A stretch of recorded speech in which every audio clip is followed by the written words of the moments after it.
Hello friend, स्वागत है आपका मेरे इंजीनियरिंग हब में। मैं आपका narrator chief engineer Ravi Gupta.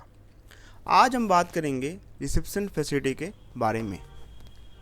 आज की वीडियो में हम जानेंगे कि रिसेप्शन फैसिलिटी होता क्या है, इसका काम क्या है, इनकी रिस्पॉन्सिबिलिटी क्या होती है और इंडिया में रिसेप्शन फैसिलिटी कैसे ऑपरेट होता है।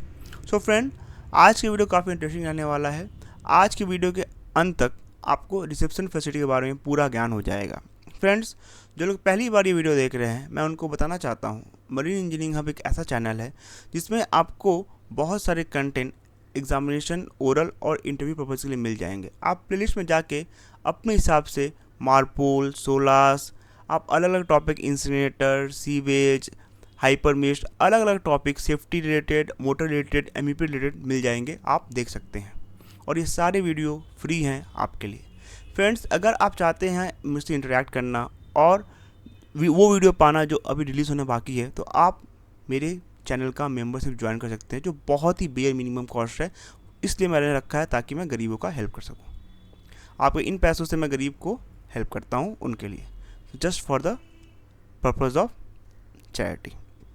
So friend, let's start the today video of reception facility. So reception facility, पहले क्वेश्चन मन में आता है कि होता क्या है।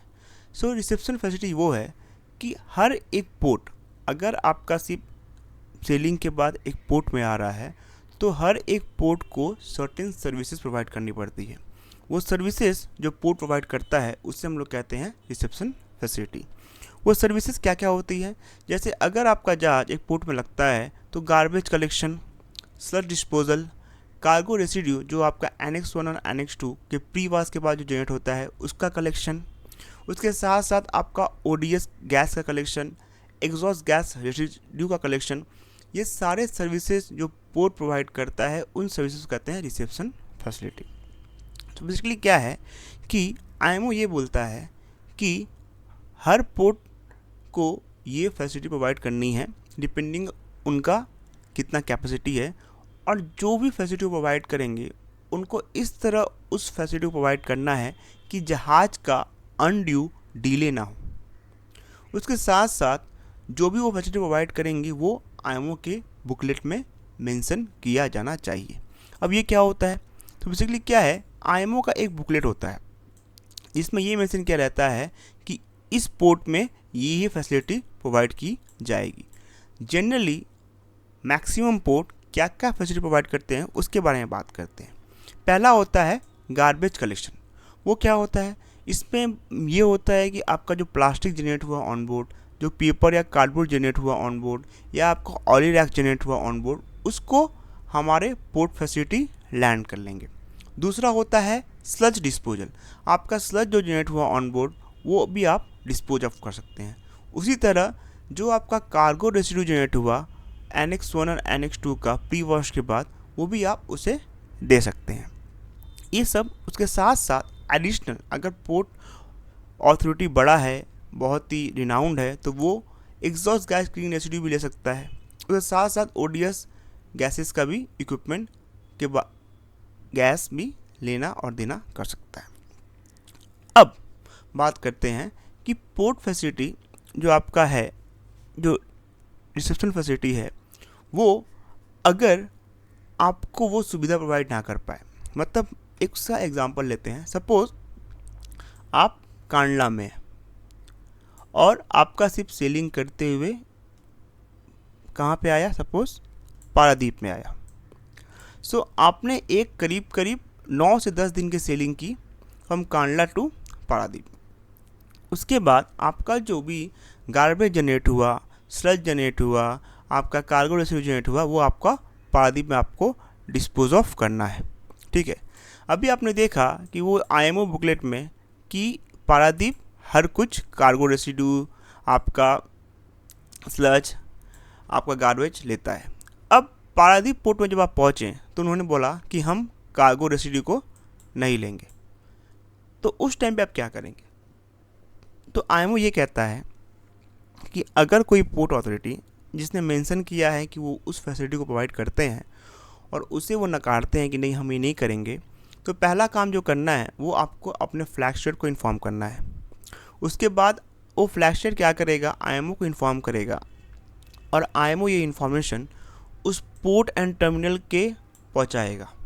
उसके साथ साथ उन सारे अदर फ्लैगशिप को भी इन्फॉर्म करेगा ताकि वो ये सेम प्रॉब्लम फेस ना कर सके।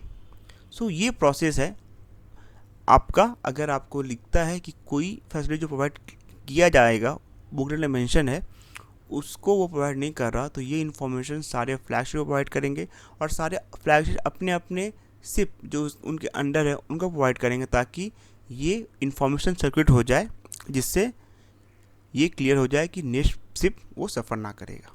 तो इस तरह ये चीज़ें की जाती हैं। अब बात करते हैं रीजनल रिसेप्शन फैसिलिटी की। तो नाउ सपोज लेट्स इंडिया का एग्जांपल लेते हैं। इंडिया एक फ्लैगशिप है जिसके अंडर में बहुत सारे पोर्ट्स आते हैं। तो जैसे आप देख पा रहे हैं, कांडला हो गया, पारादीप हो गया, मुंबई हो गया या कोलकाता हो गया, ये सब आपके मेजर पोर्ट हैं। बट सपोज चेन्नई एक मेजर पोर्ट है, ठीक है, बट एन्नोर जो है वो एक छोटा सा पोर्ट है। जैसे आपका ये हो, एक एग्जांपल ले लेते हैं, ये एक आपका छोटा सा पोर्ट है। तो कांडला में जैसे आप सब लैंड कर सकते हैं। स्लज बोल लीजिए, सीवेज, आपका गार्बेज, आपका ओडीएस, आपका एग्जॉस्ट गैस रेसिड्यू, आप हर एक कुछ लैंड कर सकते हैं।